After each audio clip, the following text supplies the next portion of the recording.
بسم اللہ الرحمن الرحیم۔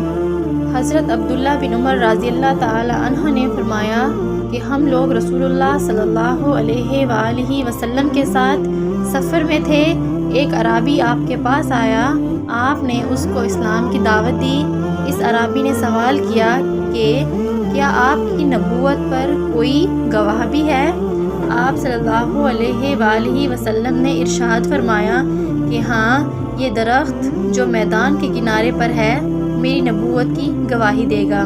چنانچہ آپ صلی اللہ علیہ وآلہ وسلم نے اس درخت کو بلایا اور وہ فوراً ہی زمین چیرتا ہوا اپنی جگہ سے چل کر بارگاہ اقدس میں حاضر ہوا، اور اس نے بآواز بلند 3 مرتبہ آپ کی نبوت کی گواہی دی۔ پھر آپ صلی اللہ علیہ وآلہ وسلم نے اس کو اشارہ فرمایا تو وہ درخت زمین میں چلتا ہوا اپنی جگہ پر چلا گیا۔ امام بغوی نے اس حدیث میں یہ روایت بھی تحریر فرمائی ہے کہ اس درخت نے بارگاہ اقدس میں آ کر السلام علیکہ یا رسول اللہ کہا۔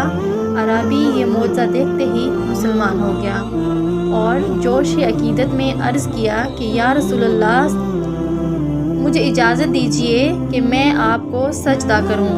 آپ صلی اللہ علیہ وآلہ وسلم نے ارشاد فرمایا کہ اگر خدا کے سوا کسی دوسرے کو سجدہ کرنے کا حکم دیتا تو میں عورتوں کو حکم دیتا کہ وہ اپنے شوہروں کو سجدہ کریں۔ یہ فرما کر آپ نے اس کو سجدہ کرنے کی اجازت نہیں دی۔